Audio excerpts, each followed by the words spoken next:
No soy clasista, soy misántropo. Esa fue una aclaración que le tuve que hacer a una persona hace algunos días, después de que yo hablara de la baja calidad de la ciudadanía y esta persona me acusara de estar esgrimiendo un argumento clasista, como si solo las personas que tienen un origen socioeconómico bajo pudieran ser malos ciudadanos. Le aclaré entonces muy pertinente y espero que pertinazmente que me parece que hay malos ciudadanos en todos los segmentos socioeconómicos en nuestro país, que no es privativa de las clases populares la baja calidad de la ciudadanía. ¿En qué contexto pudo haberse producido una conversación así? Pues más o menos en el que están imaginando o no. Es decir, mi interlocutora era una militante, aunque ella decía que no, es decir, era una de estas personas que aplauden absolutamente todo lo que hace el gobierno federal y que, pues digamos, utilizan algunas de las frases hechas de el repertorio del gobierno federal. Nado sincronizado es una, cerco informativo es otra. Creo que conocen más o menos el campo semántico de estas personas y el contexto era un programa, pues no diré televisivo porque no se transmitía en la tele, ya casi nada se transmite en la tele, sino un programa al que nos invitaron a ambos en YouTube. Curiosamente no era un programa poderosamente visto, les cuento el contexto. Eh, a través de las redes sociales me contactó alguien que lleva un rato siguiéndome, que hace comentarios inteligentes sobre algunos de los contenidos que publico y me contó que tenía un canal de YouTube que tiene 127 suscriptores. Bueno, y me invitó a participar en un programa. Me pareció que pues, el riesgo de participar en un canal de YouTube que tiene 127 suscriptores era bastante bajo. Y después de eso, bueno, pues me presentó al elenco que formaría parte de este debate sobre las narrativas en los medios de comunicación y quién construye la opinión pública. Y vi que mi interlocutora, que quien estaría debatiendo conmigo en este programa, es una señora que, por cierto, casi me triplica el número de seguidores en redes sociales, es decir, no era un interlocutor desdeñable ni mucho menos, o bueno, era 3 veces menos desdeñable que yo en todo caso, y que, bueno, pues está muy cercana a las posturas del gobierno federal. Entonces yo, que no soy cercano a las posturas del gobierno federal, como supongo ha quedado claro a estas alturas, pues dije, esto puede ser razonablemente divertido. Fue razonablemente divertido, pero también fue razonablemente cansado, he de decir. ¿Por qué? Pues porque ya tenía, digamos, como una narrativa muy armada, muy estructurada, que pasaba de entrada, cosa que es muy llamativa, digamos, entre los comunicadores que son afines al régimen, por, pues digamos, plantear este escenario en donde el régimen, es decir, quienes detentan el poder político en nuestro país, serían perseguidos y serían víctimas de los medios de comunicación. Y uno, digamos, si no milita en esa misma capilla, sería parte de los victimarios del régimen. Y además tendría uno interés en ocultar la cruz de su parroquia. Entonces, una de las cosas que decía esta persona con la que debatía yo en este canal de YouTube era que los medios ocultan sus verdaderas intenciones. Los medios pretenden que no se sepa de qué lado están. Es decir, ustedes podrían pensar un día de estos que Reforma es un medio afín al gobierno, les podría caber perfectamente eso en la cabeza, que Letras Libres es una revista muy cercana al obradorismo, o que La Jornada es un periódico de rabiosa oposición, o que si ustedes sintonizan Canal 22 van a encontrar una visión muy crítica de las políticas públicas del gobierno federal. Pues no, ¿verdad? Es decir, Reforma o Letras Libres son medios que más bien se oponen al gobierno federal y La Jornada o Canal 22 son medios que más bien están a favor del gobierno federal. Y eso es bastante transparente.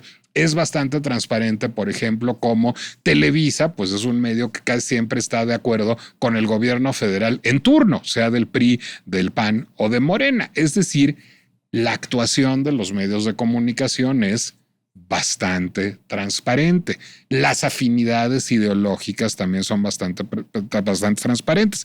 Eso también pasa, pues digamos, en los influencers o los creadores de contenido digitales. Es decir, pues yo sé perfectamente si veo un video de Lord Molécula qué va a opinar de una acción del gobierno federal. Y si ve uno un video de Carlos Alarraqui, pues también va a saber cómo de qué lado va a estar. Lo mismo le dije a esta persona, si yo veo un video de Denise Dresser, pues sé cómo de dónde viene la cosa. Y si veo un video de ella, de mi interlocutora, pues también sé cómo de dónde viene la cosa. Lo cual hace pues que el consumo de medios de comunicación se vuelva tremendamente aburrido y que sea tremendamente agotador tratar de contribuir a un debate interesante. Como me cae bien el anfitrión de ese canal de YouTube y quería yo darle un programa exitoso, lo logramos, tuvo 200 likes en un canal de 127 seguidores, pues yo creo que es un éxito. Bueno, pero como quería yo que tuviera algún interés la conversación, pues no quería yo realmente engancharme en las provocaciones de la persona con la que me tocó hablar. Entonces ella pues buscaba todo lo posible porque yo saliera a decir que la elección del Poder Judicial es una farsa, cosa que es, pero no lo iba yo a decir ahí, o que tengo la mejor opinión de Christopher Domínguez, que la tengo, pero tampoco lo iba yo a decir ahí, entre otras cosas, pues porque ya he sabido que me parece que la elección del Poder Judicial es una farsa y que Christopher Domínguez me cae bomba. Es decir, no tendría nada novedoso, ni interesante, ni aportaría absolutamente nada que dijera yo eso. Me parecía más interesante hablar de la relativa, si no es que absoluta transparencia de la postura de los medios de comunicación en nuestro país. Me parecía más interesante hablar de las cajas de resonancia y de cómo en todos los puntos del espectro político nacional e internacional se predica a los conversos, es decir, se habla de cosas que uno ya sabe, pero que le da paz, que le da tranquilidad oír. Y estábamos ahí porque estábamos discutiendo un texto publicado este mes de abril en la revista Letras Libres. Por desgracia no estábamos discutiendo el texto de Letras Libres que me hubiera gustado discutir, sino estábamos discutiendo el texto de Letras Libres que todo mundo estaba discutiendo, no, que todo mundo estaba trayendo a cuenta porque en realidad pues no hay mucho que discutirle. Es decir, muchos conocemos el texto publicado por el expresidente Ernesto Zedillo hace unas semanas en la revista Letras Libres, al mismo tiempo que salió una entrevista con él de la redacción de la revista Nexos, al mismo tiempo que salió una entrevista con él también en Letras Libres de León Krause. Y a partir de aquí, pues digamos, yo puedo decir varias cosas. Primero debo decir una que no me parece menor. Yo soy un fan de Ernesto Zedillo. Y un fan tardío de Ernesto Zedillo, además porque yo no voté por Ernesto Zedillo. En esa elección yo voté por Cuauhtémoc Cárdenas, que me parecía que era lo que me correspondía históricamente, y diré que hoy me arrepiento y que me parece que Zedillo es el mejor presidente que ha tenido este país, y no le van a pagar los que me oigan decir esto, porque ya saben, es bastante evidente mi zedillismo, es decir, no es una sorpresa para absolutamente nadie, es muy transparente. Dicho lo cual, estoy de acuerdo con todos y cada uno de los planteamientos que hace el doctor Ernesto Zedillo en ese texto. Me parece que su valoración de la transición democrática en nuestro país, de la autoridad electoral, de los órganos autónomos, del Poder Judicial, es impecable. También me parece supremamente inútil. ¿Por qué me parece supremamente inútil? Porque las personas que leen Letras Libres ya saben todo eso. Lo está organizando muy bien, lo está escribiendo muy bien, pero las personas que leen Letras Libres o que leemos Letras Libres estamos ya de entrada completamente de acuerdo con lo que argumenta el doctor Zedillo en este texto. Y en buena medida lo sabemos. Puede servir como un aide-mémoire, como un recordatorio. Si se le olvida a uno algún punto de cuántos ministros tenía la Corte cuando la disolvió Zedillo para hacerla más autónoma, bueno, pues ahí está el número, tenía 36. Pero así que diga yo que me dijera algo que no supiera yo el texto, por bien redactado y bien argumentado que esté, no. Lo que sí hizo el doctor Zedillo en ese texto es en el primer párrafo hablar de un demagogo como el fundador de Morena, decir que el presidente López Obrador se atrevió a compararse con quienes instrumentaron la independencia, la reforma y la revolución, hablar de su ampulosa proclama y después utilizar adjetivos, adverbios y sustantivos a lo largo del texto como burlonamente, barbaridades, fraudulento, tropelía, siniestra, es decir, tenía muchas ganas el doctor Zedillo de que supiéramos que está en contra de este gobierno, cosa que ya sabíamos. Pues ¿cómo no lo íbamos a saber si lo estamos leyendo? Por eso, porque estamos de acuerdo con él. El asunto es, ¿cuál fue la utilidad de ese texto? ¿Para qué sirvió el texto del expresidente Zedillo publicado en Letras Libres al mismo tiempo que sus 2 entrevistas en 2 medios que le son perfectamente afines, con interlocutores que le son perfectamente afines? Pues básicamente para lo que sirvió es para que la presidenta pudiera hablar del FOBAPROA.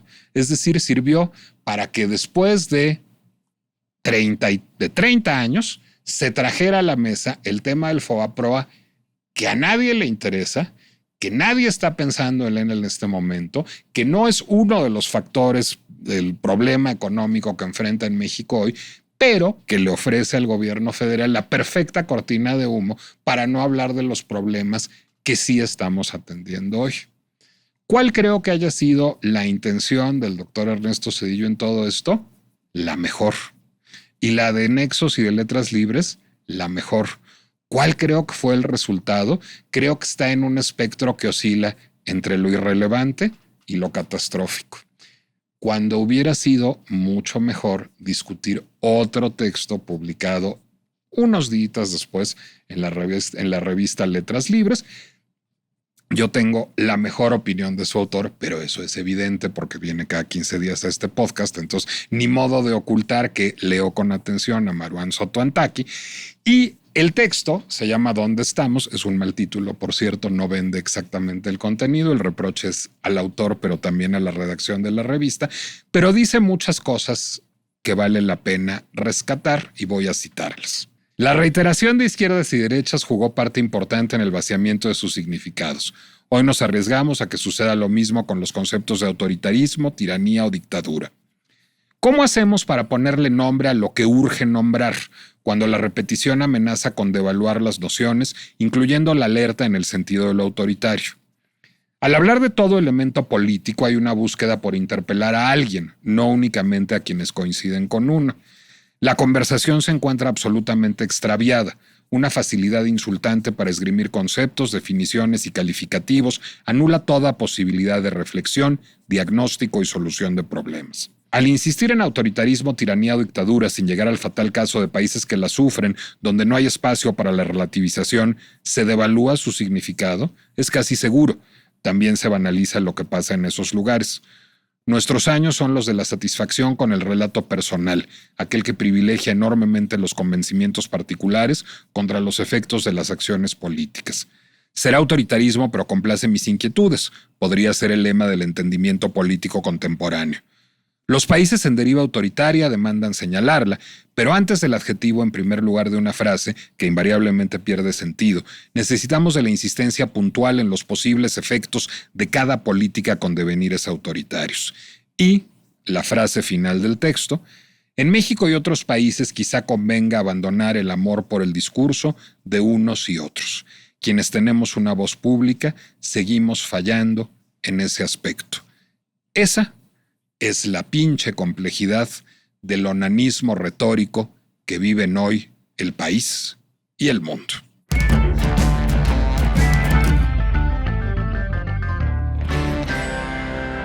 Soy Nicolás Alvarado, me da mucho gusto darles la bienvenida a La Pinche Complejidad, el podcast de El Heraldo Podcast, donde tenemos cada 15 días a Maruán Soto Antaki. Querido Nicolás. Para estar y no de acuerdo, Maruán, y creo que esto es, digamos, particularmente importante.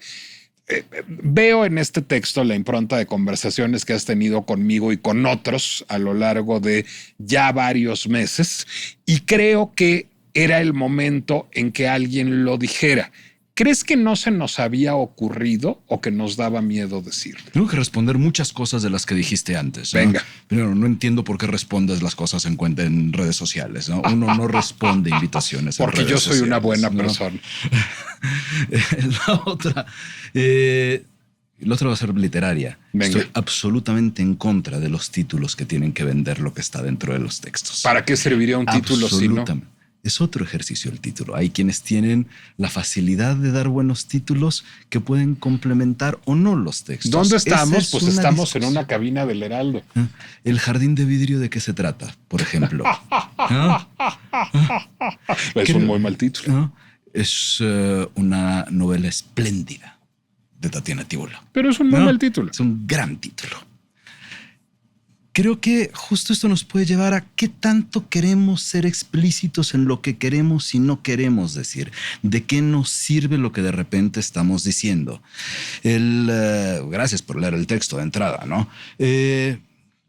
Los textos de revista, a diferencia de lo que ocurre en periódicos, lo sabes bien, tienden a escribirse o enviarse con bastante anticipación, ¿no?, a su publicación. Este texto no sale a razón del texto de Zedillo, ¿no? A quien también le tengo, no con un fanatismo como el tuyo, pero le tengo en una muy buena estima, además por razones personales, a él y a Lievano Sáenz, ¿no?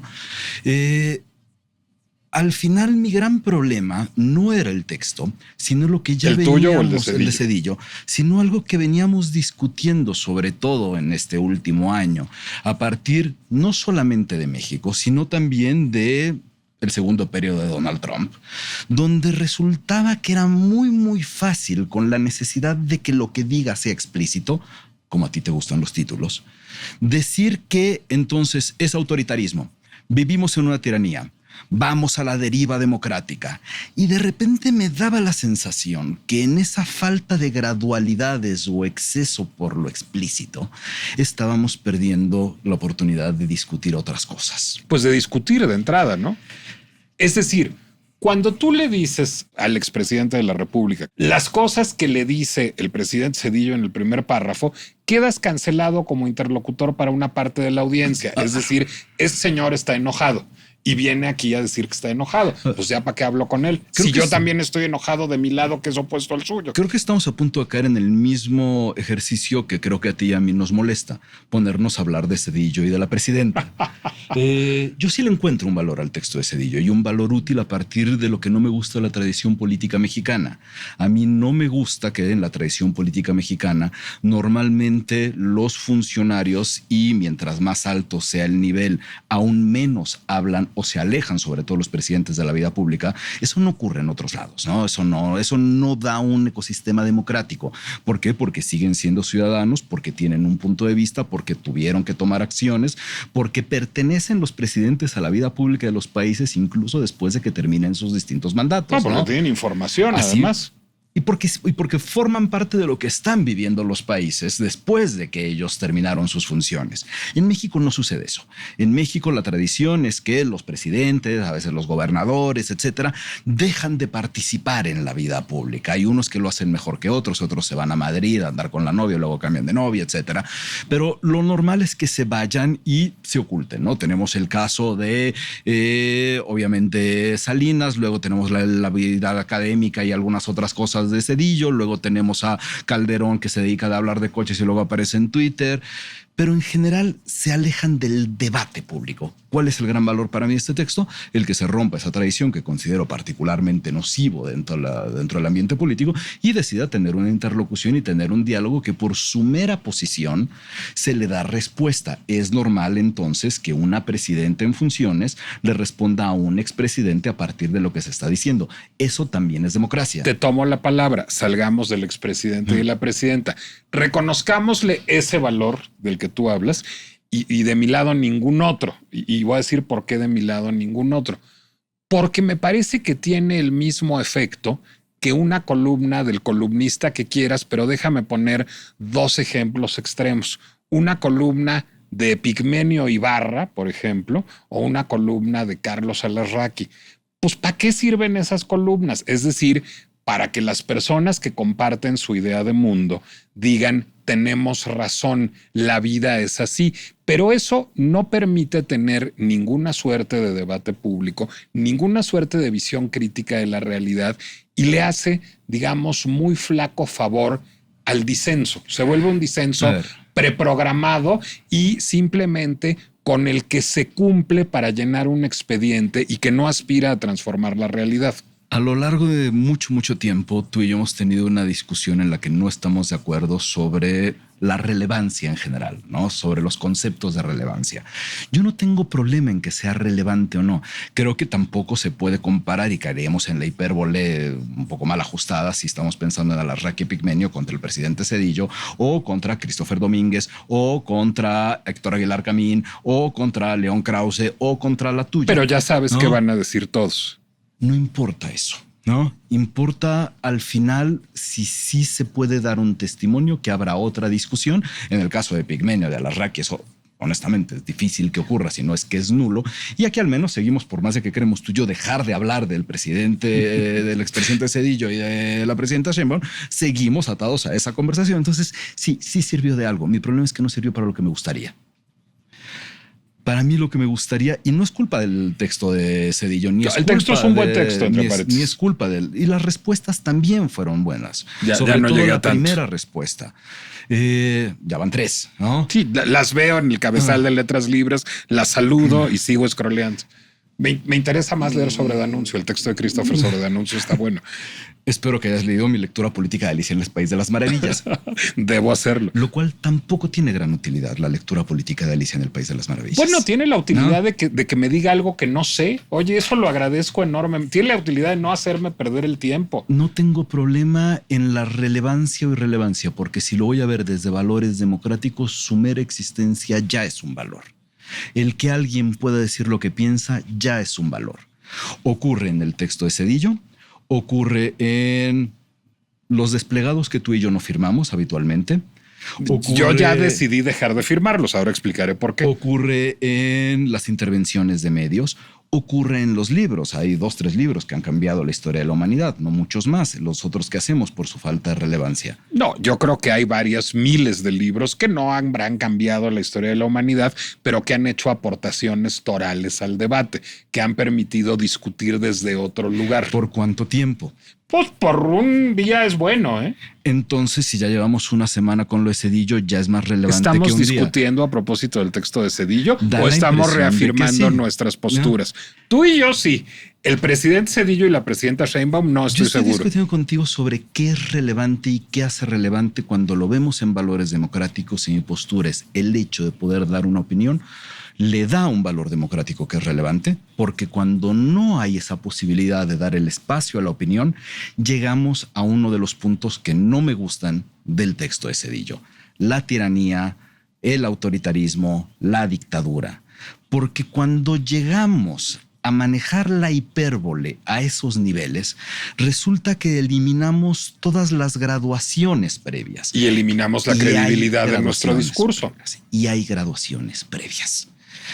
La ciencia política, más allá de que no sea ciencia, sí tiene un campo de estudio que ha permitido el pensamiento para poder sí llamarle a las cosas como lo que son. Tú y yo hemos tenido pláticas en este espacio también alrededor de Medio Oriente, por ejemplo. Ahí te quería llevar. Donde se nos dan los gobiernos autoritarios, dictatoriales, tiranías. Tenemos el catálogo de las disfuncionalidades políticas casi como ninguna otra parte del mundo, ¿no? El que se le quiera, desde el Gaddafi con los leones y las vestimentas de oro tal, hasta el Assad con las masacres y las armas químicas, hasta el Hussein y las torturas y las armas químicas que no existen. Es decir, tenemos el catálogo completo. ¿Esas son dictaduras? Creo que estamos de acuerdo. Tenemos después procesos autoritarios que existen en otros países, como por ejemplo, vamos a pensar en que creo que es el rey de la época, que tendríamos que darnos cuenta un poco el flaco favor que le ha hecho a la política en términos contemporáneos, que es, por ejemplo, Orbán. Orbán es un líder autoritario de manual. O Trump, o Netanyahu. ¿Son lo mismo Trump, Orbán, Hussein, Gaddafi? No, por supuesto que no. ¿Los tramamos de la misma forma? ¿La forma de resolver los problemas que se crean en los entornos democráticos de uno va a ser la misma? Yo creo que no. ¿Por qué creo que no? Primero, por la experiencia personal, porque conocer Medio Oriente le da alguna idea, porque veo que en México las cosas que no me gustan funcionan distinto a las que no me gustan en Estados Unidos, que funcionan distinto a las que no me gustan en Hungría, que funcionan distintas a las que no me gustan en Sudán, que funcionan distinto a las que no me gustan en distintos países. Sin embargo, cuando le ponemos a todas el mismo abanico de esto es una tiranía, mi principal problema es que entonces dejamos de lado la posibilidad de encontrar las soluciones a sus distintas gradualidades. Pero incluso estamos cerrando Estoy de acuerdo contigo, cosa que es una desgracia porque este programa se va a volver más aburrido, pero además eso, digamos, empieza a clausurar la posibilidad de discutir. Déjame ponerte un ejemplo de un disenso reciente en este mismo espacio. En el más reciente episodio de este podcast platicaba yo con Ernesto López Portillo y Ernesto hablaba de que en México no hay Estado de Derecho. A lo que yo le decía, perdóname, pero sí, en México hay un Estado de Derecho. Si yo en este momento saco un cuchillo y te asesino, pues seguramente iré a la cárcel muchos años. Si no hubiera un Estado de Derecho, yo podría asesinarte impunemente. Total, después de un ratito de discusión, llegamos a la conclusión de que hay un Estado de Derecho severamente comprometido. Y en eso sí pudimos estar de acuerdo. Y a las pruebas de Teuchitlán me remito, digamos. Yo no podría asegurar que de hacer eso, bueno, primero me daría mucha pena por Ernesto, es un tipo que aprecio mucho. Yo también.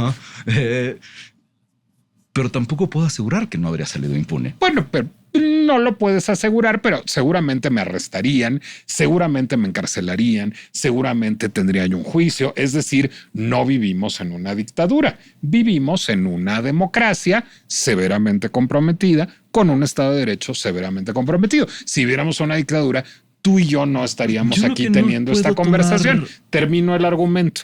Decir que en México no hay Estado de Derecho te invalida como crítico, te invalida como interlocutor, porque entonces la autoridad, esta o cualquier otra, lo que puede decir es, claro, eres mi enemigo político, lo único que buscas es calumniarme, no somos iguales, ustedes los conservadores son unos traidores. Y en ese momento te callan la boca. ¿Por qué? Porque dijiste algo que no es cierto. Creo que estamos hablando de cosas distintas. A ver. ¿No? Tenemos un Estado de Derecho en un país con más del 99% de impunidad en los delitos de X tipo de impacto. Sí, tenemos un Estado de Derecho severamente comprometido. Con un 1% de... ¿Te parece que en México no hay Estado de Derecho? Tenemos una pantomima de Estado de Derecho. Ok. No es lo mismo. Ok, ¿no? Bueno, es mejor que decir que no hay Estado de Derecho. Pero nos acerca a la falta del Estado de Derecho. Hay contratos, se honran. Fíjate, después de que cambie la Corte, probablemente tendremos menos Estado de Derecho. Eso sí te lo creo. Estamos de vuelta cayendo en la falta de gradualidades. No tenemos un aparato de justicia funcional, no tenemos un aparato de justicia funcional cuando en las fiscalías no se investiga, se hace lo que quiere y se puede negar la realidad mientras ocurra la realidad misma. Pero tenemos un aparato de impartición de justicia. No tienes un Estado de Derecho cuando el fiscal general de la República puede encarcelar a uno de sus familiares. No tenemos un Estado de Derecho cuando tienes el nivel de desconexión absoluta de la sociedad, de los aparatos de gobierno con la ley al punto en que se relativiza de todas formas la ley. Entonces esto es una dictadura, ¿es como Venezuela o como Cuba? Eso no nos lleva a esa conclusión. Nos lleva a un país que tiene un prácticamente nulo Estado de Derecho, que eso no lo hace dictadura. Una de mis grandes discusiones sobre este tipo de temas es cómo enseguida ponen en democracia. No, tenemos una democracia o disfuncional o no es un entorno democrático. Entonces es una dictadura. No se ponen sobre la misma línea. The Economist hace un reporte año con año que se trata justamente de lo que estás diciendo. Y tiene gradualidades. Es en las gradualidades que está la discusión.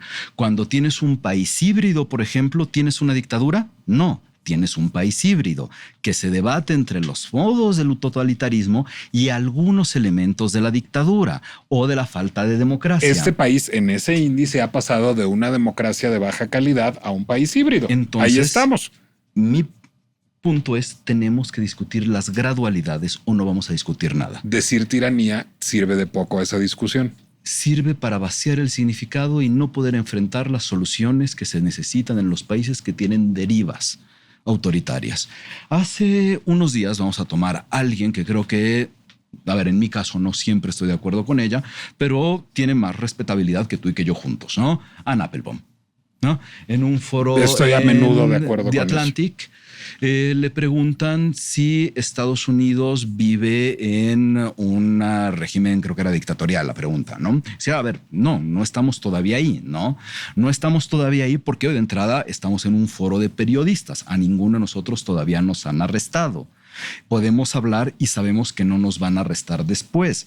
Es cierto que el ambiente o el ecosistema democrático en relación a la prensa en Estados Unidos, ya en el periodo de Trump, en el primer periodo, tuvo una gigantesca fragilidad y en este es aterrador lo que se está haciendo. Solamente que ninguna de esas fragilidades te lleva a ya poder diagnosticar lo que es una dictadura. ¿Por qué? Porque tienen distintas gradualidades y al mismo tiempo advierte Anne Applebaum. Eso no quiere decir, también lo pongo en el texto, eso no quiere decir que debamos de tranquilizarnos. Al revés. No, yo no creo que debamos de tranquilizarnos. Creo que debemos de dejar de tener discusiones inútiles, que es lo que estamos teniendo. No esta, que en el país en general. En las distintas gradualidades, partiendo de algunos elementos que son de política de manual, ¿no? Todos los gobiernos del mundo, no existe uno solo que no tenga pulsiones autoritarias, no existe uno solo. Para poder contenerlas se crean distintos aparatos, los contrapesos, por ejemplo, la división de poderes, la prensa para poder darle a los ciudadanos los las herramientas que necesitan para tener una opinión y emitir en democracia sus distintos juicios de valor. La posibilidad de elecciones libres que entonces modifiquen la realidad que no se vaya gustando. ¿Qué pasa cuando estos empiezan a hacerse cada vez más flacos? Cuando la división de poderes desaparece o va desapareciendo, cuando los jueces son puestos a modo. Hay una deriva autoritaria. ¿Esa deriva autoritaria ya lo hace dictadura, tiranía, totalitario? No. Primero se transforma en un régimen ya autoritario. Las pulsiones autoritarias empiezan a dar el ejercicio de un gobierno autoritario. Puedes tener un gobierno no autoritario que tiene algunas acciones autoritarias. En todos los países pasa. Macron ha tenido acciones autoritarias. Eso no hace a la República Francesa un país bajo una dictadura. Se tienen que contener. En ningún momento nos gustan. No existe el autoritarismo democrático. No es una palabra son palabras que convienen juntos.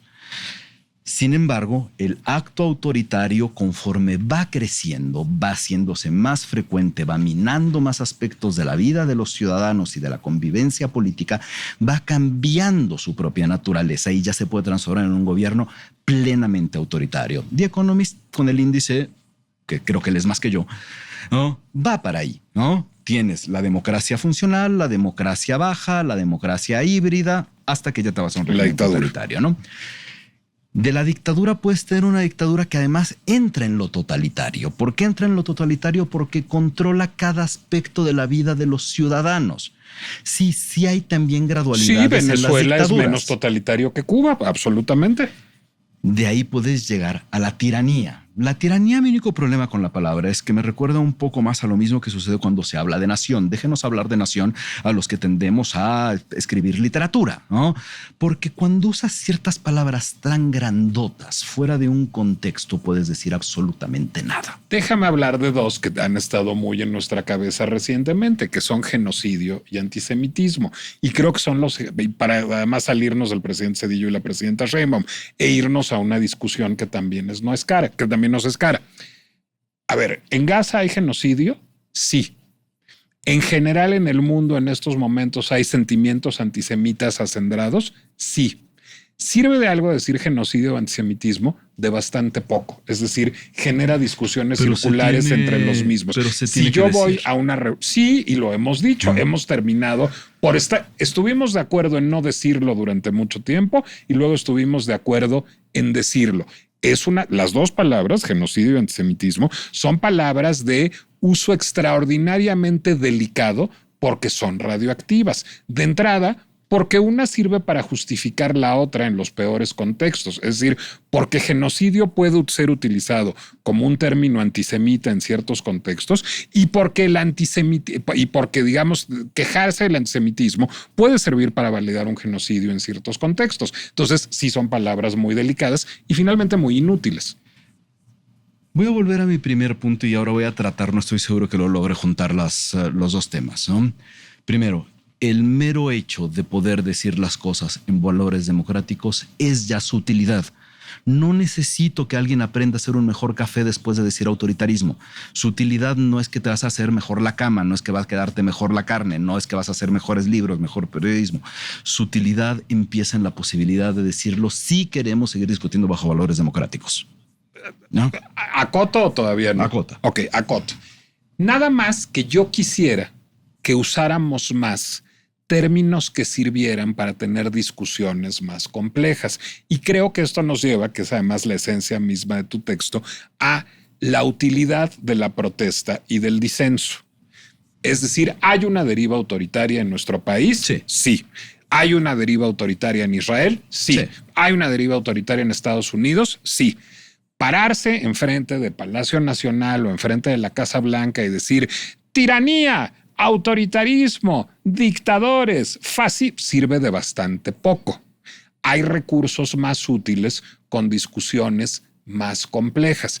Fíjate que leía yo para efectos de este podcast y buscando además leer cosas con las que no necesariamente estoy de acuerdo, que es un ejercicio que les recomiendo hacer con alguna frecuencia, un libro cuyo título estoy buscando, pero que fue pergeñado por uno de los fundadores de Occupy Wall Street. Recordarás a este movimiento que cuestionaba el capitalismo radical. Micah White, uno de los fundadores de Occupy Wall Street, acaba de publicar un libro que se llama The End of Protest. Y entre las cosas de las que habla es parte del problema que diagnostica de Occupy es haber pretendido tener un campamento permanente.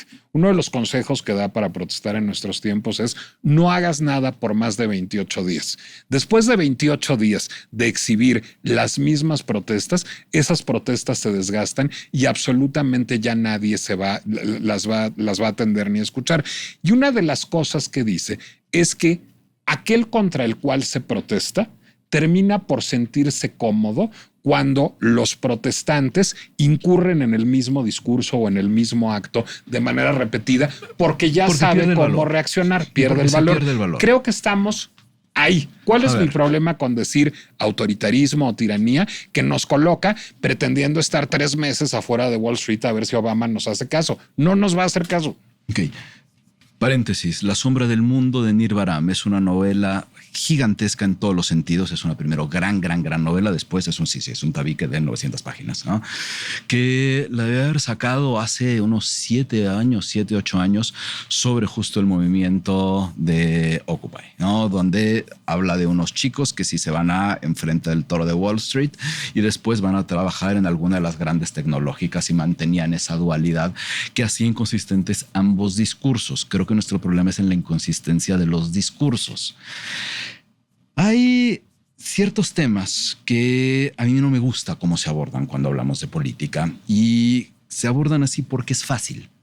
Si alguien me llega a decir México vive en un aparato de justicia fantástico, ¿no? Es decir, tienes que explicarlo un poco más. Si alguien me dice nada en el sistema de justicia mexicano funciona, tienes que explicarlo un poco más. Sin embargo, la recepción de la segunda frase va a correr como pólvora y en 2 segundos se viraliza y llegamos a tener una elección que está totalmente falsa, que va a dar un aparato de justicia donde tenemos al menos hoy un buen número de candidatos judiciales que no sirven absolutamente nada y tienen problemas legales. Déjame disentir de lo que acabas de decir. Solo termino la frase. Termina la frase. Lo fácil corre siempre más rápido. Mi problema es que tendemos a responder a lo fácil con más fácil. Si alguien dice vivimos en democracia, no vivimos en autoritarismo, no vivimos en democracia, vivimos en tiranía. Ninguno de los dos explica absolutamente nada. Porque eso sirve, y es finalmente a lo que iba, o sea, me sirvió que terminaras la frase, porque eso sirve para tener una consigna política que le predica a los conversos, que finalmente es el juicio tanto de los gobiernos como de las oposiciones en todo el mundo en este momento. Es decir, hay discursos que solo escuchan los adeptos del Partido Demócrata y discursos que solo escuchan los adeptos del Partido Republicano en Estados Unidos. Aquí te apuesto a que el 30% de la población piensa que el sistema de impartición de justicia estaba quebrado y ahora será democrático. Y el otro 70% piensa lo contrario. Es decir, finalmente lo que estamos haciendo es empobrecer el debate y haciendo un ejercicio de simulación democrática permanente, haciendo como que discutimos, porque el de enfrente no nos va a oír, porque estamos utilizando un campo semántico y un catálogo argumental que solo está dedicado a confirmar los prejuicios de quienes de todas maneras ya pensaban lo mismo que nosotros. Hay una de las calificaciones que más detesto en la gente que a uno le hace normalmente entrevistas o habla de los libros que uno escribe, que dicen, y se lee fácil, como si eso fuera una virtud. Se lee fácil, pero no lo voy a leer. Quiero que sea un poquito más retador, ¿no? Se lee ligero, lo puedes aventar en una ida de avión. Espero que el avión sea muy largo. Suena muy insultante si alguien te ha dicho eso, espero que pero no. Se transforma en uno de los valores de nuestros tiempos. Que sea fácil, jala. Que sea ligero, funciona. Y es eso lo que pasa en el discurso político. Bueno, en la oposición mexicana jala hasta el 30%, no jala más allá de ahí. No solamente en la oposición mexicana. Quizá el elemento de mayor facilidad en la política contemporánea, al menos de Occidente, es el izquierdas y derechas. Tienes a un Milei que no importa lo que sea, va a decir que son unos colectivistas, que son unos zurdos. Oye, pero estoy en contra de que anden agarrando a golpes a una mujer trans y que la terminen matando. Es que eres un zurdo, ¿no? Esa es la postura Milei, por ejemplo, ¿no? Bajo el calificativo que empieza con cualquier tipo de diagnóstico de la realidad, no hay manera de discutir absolutamente nada. Y decir hoy de izquierda o derecha se perdió absolutamente todo el significado. El punto central de lo que yo traté de escribir un poco iba por ahí, ¿no? Hoy en México tenemos a un gobierno que se vende de izquierda, pero que tiene un favoritismo a los militares de una forma patológica, que al mismo tiempo tiene algunas estructuras de mercado que los harían muy poco de izquierda, que al mismo tiene un poco de falta de respeto por minorías, diciendo que les interesan las minorías, etcétera. Que no tiene ningún compromiso con el feminismo. Entonces resulta que de izquierda solo tiene la etiqueta. Cuando hoy alguien dice liberales y conservadores fuera del entorno mexicano, ¿a qué demonios están hablando, no? Resulta que hay pocas cosas más conservadoras que los que se tienden a vender como liberales, y resulta que al mismo tiempo tienes a los que nos pueden tachar de centro derecha o derecha, que tenemos valores infinitamente más de izquierda que los que tienen los que se dicen de izquierda, que ya se vaciaron de sentido. Bueno, mi preocupación es que si seguimos repitiendo en esta facilidad que tú dices, parándote frente a la Casa Blanca para decir autoritarismo, lleguemos al mismo momento donde entonces no quiere decir absolutamente nada, ni autoritarismo, ni dictadura, ni mucho menos tiranía. ¿Cómo resuelves algo que no quiere decir nada? De la misma forma en la que hoy una ascripción de izquierdas o derechas no quiere decir absolutamente nada, y dejas pasar y le das un flaco favor a todas esas graduaciones que hacen daño a la vida de la gente. A ver, te voy a dar una buena, mala noticia que deriva de haber leído a Micah White, es decir, de confraternizar con el enemigo. Dice una cosa que me parece muy sensata. Lo que no se resuelve en 28 días, se resuelve en 100 años. Y creo que tiene toda la razón. Es decir, o hay un problema agudo que no pasa por un cambio cultural, por un cambio de paradigma mayúsculo y que implica simplemente denunciar una injusticia y resolverlo muy pronto, una revolución, o hay un problema que tiene que ver con un paradigma cultural que ya está acendrado y que va a costar mucho trabajo modificar, y que solo a partir de la verdadera discusión, no de la prédica a los conversos, no del onanismo intelectual, se podrá ir modificando muy poquito a poco. Ok, primero, creo que tendríamos que asumir que ya estamos desde hace tiempo en un cambio cultural. No, ya pasaron los 28 días. Que lo podemos ver en distintos países del mundo, quizá podemos ver en términos de liderazgos, voy a insistir en Orbán como el primero de todos estos a los que se suscriben, Milei, Bukele, Trump, López Obrador, etcétera, pero que al mismo tiempo tiene esta relación con la información, con el periodismo, con la inmediatez, con la falsa verdad, además, que lo podemos ver como su momento iniciático en el Brexit, por ejemplo, ¿no? Que de ahí vemos que la misma estructura se va replicando prácticamente a cualquiera de los países. Ya estamos en ese cambio cultural. ¿Cómo hacemos para que esos 100 años no sean 100? Si cambia de 100 años a 75, de 75 a 50, ya también hay una modificación. Las gradualidades importan, siempre importan. Ahí te va una provocación para que la destruyas. Desde mi punto de vista, tratando de tener conversaciones relevantes. Entonces, ¿cómo podemos hablar de lo que transforma en deriva autoritaria a partir de la disección de los distintos elementos que construyen al final de la meta el autoritarismo para evitar llegar a esa meta precisamente. Pero una cosa es la disección de los elementos y otra cosa es la denuncia vociferante. A mí la disección de los elementos me parece muy interesante. Creo que me parece muy útil. Acompañando y construyen un ecosistema, construyen un entorno que hace política, ¿no? Que al mismo tiempo tendremos que empezar a diferenciar entre qué es lo político y la política, como lo vemos sobre todo en México, o en Estados Unidos ahora, o en Argentina. Bueno, pues esta conversación es política, espero. Esta conversación se suscribe más a lo político que a la política. Claro, tú y yo no hacemos política profesional. La política en el sentido de grilla, en el sentido del no decir nada, de poder. Por ejemplo, este poder que tiene Hertz de hablar muchísimo y no decir absolutamente nada, ¿no? Eso es política. Eso no es un punto de vista político de la realidad, ¿no? De acuerdo. Bueno, solo que este tipo de política se come a lo político y lo transforma en eso que va conduciendo a lo autoritario porque pierde su propia sustancia. A ver, te voy a dar una buena noticia. Sí, en el círculo rojo, como se decía antes, pero también es cierto que la política, la grilla, Claudia Sheinbaum y Ernesto Zedillo dándose hasta con la maceta en las últimas 3 semanas, es algo que no interpela a la mayoría de la gente, que no tiene absolutamente nada de tu realidad. Yo, que soy alguien que sigue ese mundo, paso por el sitio de Letras Libres, veo tercera respuesta de Ernesto Zedillo a Claudia Sheinbaum y digo, ajá, gracias, quiero leer el texto de Christopher sobre D'Annunzio, es más interesante. Bueno, ese soy yo. La mayoría de la gente ni siquiera está enterada de lo que sucede en la política y podría tener algún interés por lo político. Tenemos una realidad que sí es una realidad complicada, ¿no? Y no solamente es el entorno mexicano, porque también tenemos que aceptar una cosa que ocurre hoy en estas derivas autoritarias. Ha ocurrido en absolutamente todas las del siglo XX, que es nuestro gran maestro, ¿no? No existe ningún gobierno autoritario que se haya logrado llegar a su poder, ni siquiera ver las dictaduras militares sudamericanas. Todas partieron de tener una gran o suficiente aceptación social. No existe dictadura que no haya tenido un respaldo social. No existe, ¿no? Por supuesto. ¿No? Hay un punto donde ese respaldo social, ya que entonces se da cuenta las sociedades que las cosas están del carajo, deciden vamos a dar la vuelta y a veces es muy tarde y cuando no es muy tarde es muy caro. Tenemos una sociedad que de cierta forma en Occidente, ese es un fenómeno sobre todo occidental, ¿no? Que ve con buenos ojos esta discusión genérica y que rechaza la disección de los distintos elementos. Sin embargo, tiene que existir la disección de los distintos elementos.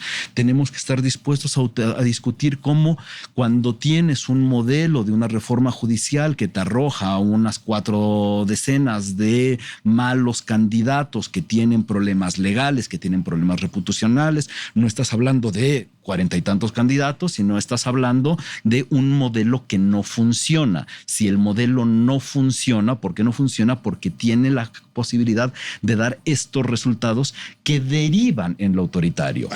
Cuando tienes un modelo de intervención de medios, porque aquí también tenemos que tomar en cuenta otra cosa. Dentro de nuestra concepción de democracia moderna, los medios, la prensa, tienen un papel indisociable de ella. No existe democracia moderna sin medios. No existe, ¿no? ¿Cuál es el papel de los medios? En la deriva democrática de los distintos países. ¿Qué tanto estamos dispuestos a discutirla? ¿Qué tanto podemos discutirla? Voy a responder cuál es el papel de los medios y luego voy a hacer el punto que quería yo hacer. Creo que el papel de los medios en nuestro país es acotado. Cada vez es más pequeño, cada vez más la información, digamos, circula por otros circuitos bastante menos profesionales y bastante más alarmantes, por cierto, pero en el que conservan es preocupante, derivado de un modelo de negocio de los medios tradicionales que privilegia la inversión publicitaria, en el mejor de los casos, de las dependencias gubernamentales, bajo cualquier régimen. Eso sucedía con el PRI, sucede con el PAN, sucede con Morena. Es decir, ¿de qué viven los medios de comunicación? Del gasto de comunicación social, en el mejor de los casos, de los gobiernos. Eso compromete severamente su criterio y difícilmente, digamos, van a cambiar de modelo de negocio de la noche a la mañana. Ahora, voy a un segundo punto de lo que quería yo argumentar. Veamos 2 cosas que se pueden decir sobre la reforma al Poder Judicial. Cosa 1 que se puede decir.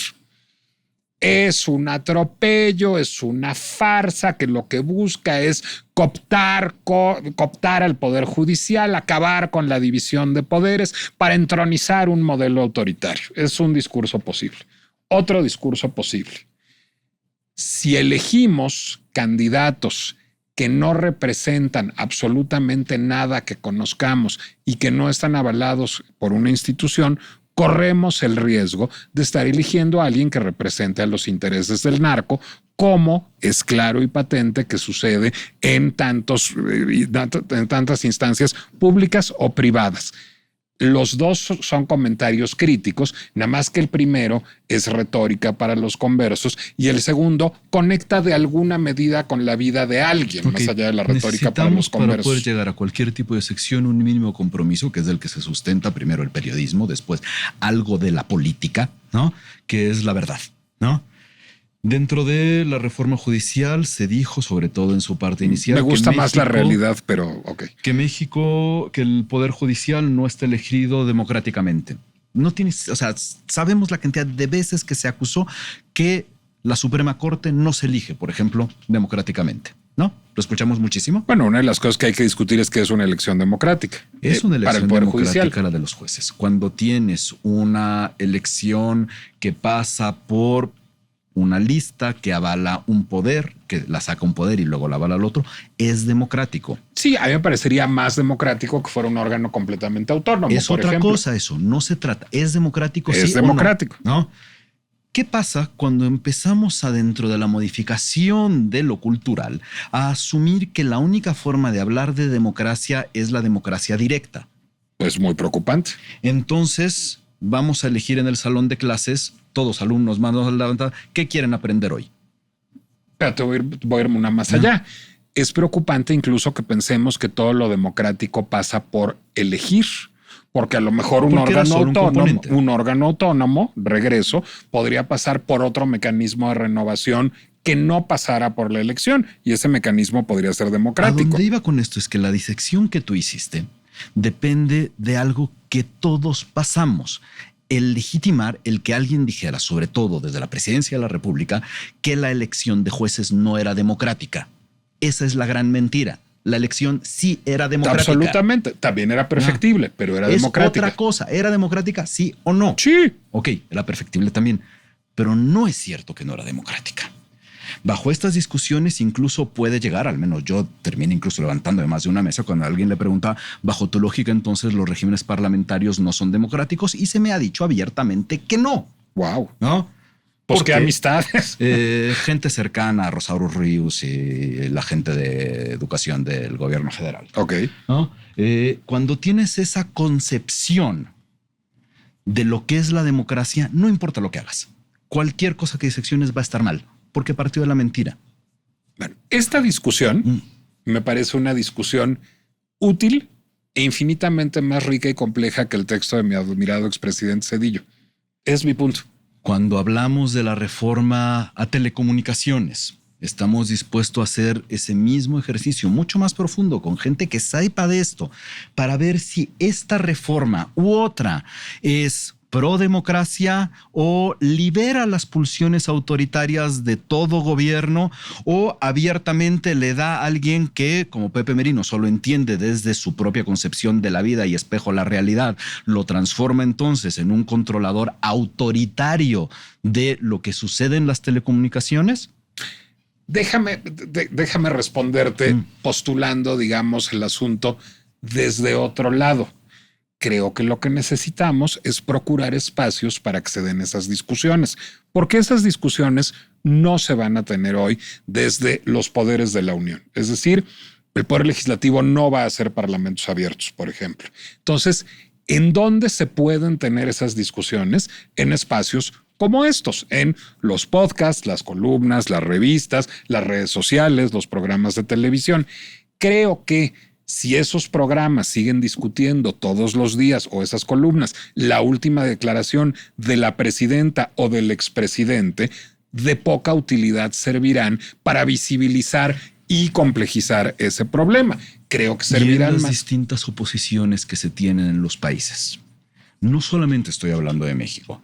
¿Cuál es el papel del Partido Demócrata hoy en la deriva autoritaria de Estados Unidos? Pues ¿qué han hecho? Es uno casi de complicidad por ineficiencia, creo.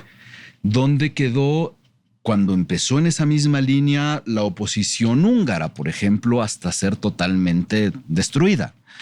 Al final resulta que cuando las oposiciones políticas dejan pasar por alto esos espacios de intervención política donde sí puedan hacer algo con todos sus 5 senadores, 3 diputados, lo que sea, las facciones minoritarias, y dejan pasar estos momentos, su único destino es anularse. No existe otro. Engancharse en el juego de la estridencia no refuerza ese destino de anulación. Yo no he dicho engancharse en el juego de la estridencia en ningún momento, ¿no? La única estridencia que entiendo es la mía, entonces, y detesto la de los demás.